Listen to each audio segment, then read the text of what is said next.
everybody. Thanksgiving morning. I haven't made it, well, I made a video recently, but man, I've done a lot of work since I made a video, so now I got to catch up. So the project GTX here, the Seadoo, the last part of the video that I showed you, I had the motor putting together. I got this thing in the jet ski.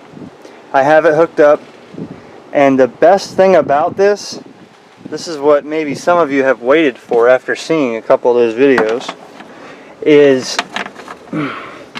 it is literally push. I mean, this thing's ice cold right now. It is push button start.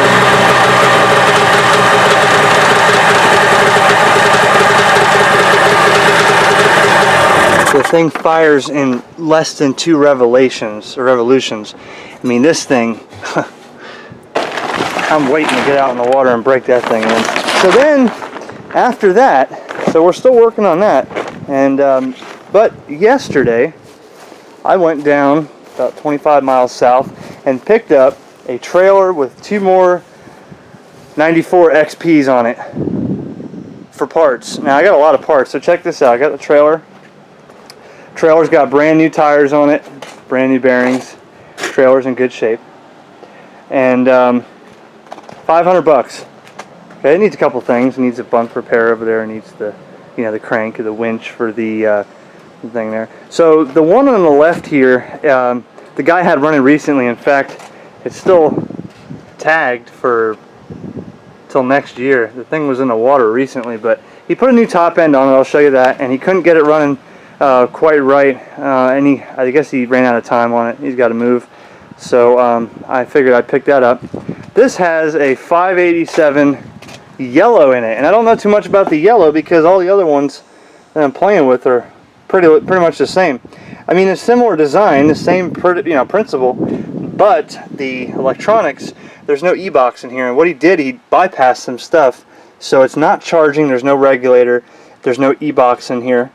And actually, the CDI and the coil and stuff are in the mag housing. I had to take that off today in order to replace the coil here. So this coil is bad, as well as the ground on the coil was all rusted off. So I changed the coil. He put a new top end, new piston, new rings, WSM kit, just like I did. It's all still hooked up, shaft and all that, carburetor.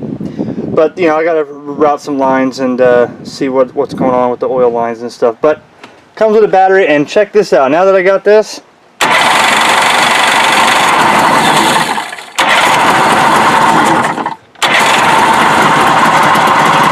runs good.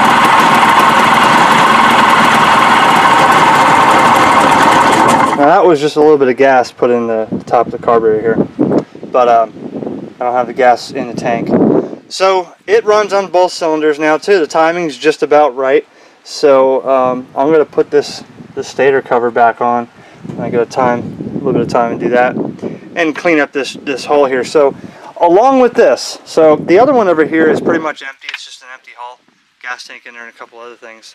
But with this, I also got a ton of parts in a box. I'm talking e-boxes. In fact, this was the MPEM out of the gray box out of the GTX I'm working on. Mine was burned out. The rev limiter was shot, so it was shorting out the spark.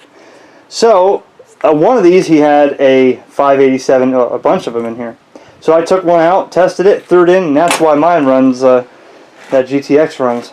So I got a couple other ones. I got boxes, I got flame arresters, I got drive shafts, I got carburetors, another pipe, a couple more tuned pipes there.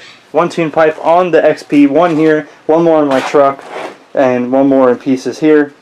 A bunch of, a couple more jet pumps. One's locked up, one is spinning freely, might need a wear ring. And a bunch of miscellaneous stuff, that I could use. On top of that, there's more. This is all for $500. So then I got a 587, the green one here, tested with 150 PSI compression. Doesn't have a carb on there, but I have the plate for a single carb, and in the box I have a plate for a dual carb. Manifolds, all kinds of stuff. But this thing turns over. I got like 8 starters. He's got 1 starter on here to turn it over to test the compression before he sold this. This might be a third engine or a spare engine, I'm not sure.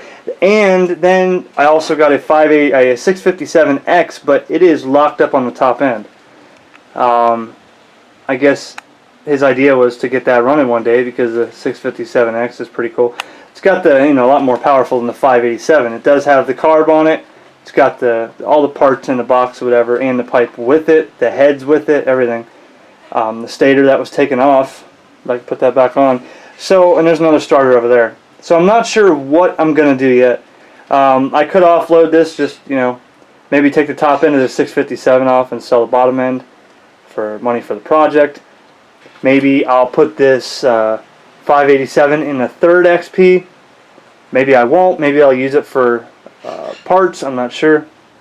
Not sure what I'm going to do, but I got plenty of parts now so that I can get this stuff starting to, get in the water. I got like 5 different air boxes between all of those, and so I'll have more than enough parts. I mean, I still have all these parts in here from the last venture. So, man, I got like 4 water boxes. I got tanks, hoses, pipes, you name it.